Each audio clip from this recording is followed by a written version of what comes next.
Le siège de la FGTS était en effervescence ce 1er mai à l'occasion de la fête du travail. Et à la place du défilé traditionnel, les camarades de Cheikh Alassane Sène ont choisi d'échanger à travers une mobilisation sur les problèmes des travailleurs. Nous travaillons pour le compte de nos familles. Qu'est-ce qu'il nous faut? Le panier de la ménagère, monsieur le secrétaire général, vous en avez parlé tantôt.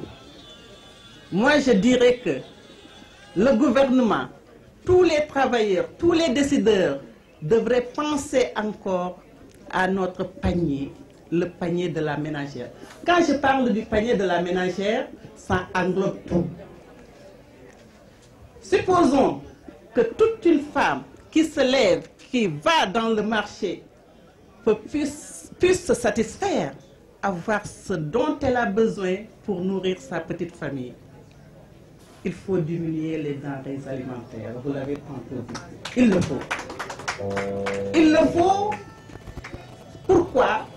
C'est parce que c'est dans la famille que l'épanouissement commence. Si je veux travailler et travailler bien, il faut que j'ai la force de le faire. Il faut que j'ai la santé de le faire. Il faut que j'ai l'apprentissage et l'instruction de le faire. Donc ça englobe tout, cette famille-là. Il faut beaucoup penser à.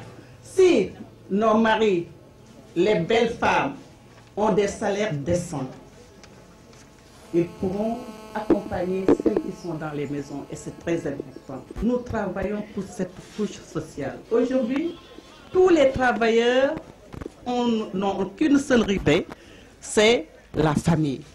Qu'est-ce que je dois faire pour satisfaire ma famille?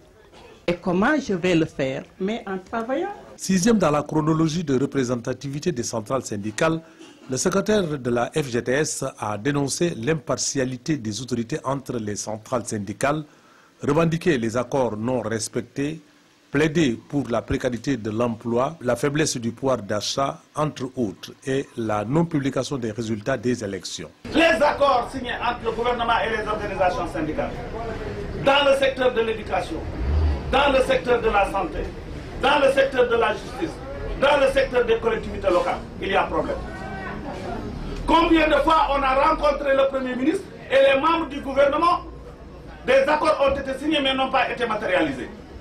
Et que ces organisations ont demandé en réalité l'arbitrage du chef de l'État.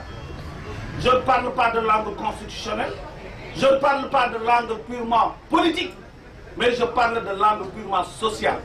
Et au moment où il y a un recours d'annulation devant la justice, les résultats définitifs ne sont pas proclamés. En 2018, l'État donne encore à ces 4 centrales syndicales 600 millions. Au moment où les résultats définitifs ne sont pas proclamés. Certaines centrales syndicales se glorifient, comme quoi ils ont 85%, mais par rapport à quel taux de participation? Cheikh Alassane Sène a invité les centrales intermédiaires à évaluer leur mission de coordination entre l'État et les syndicats.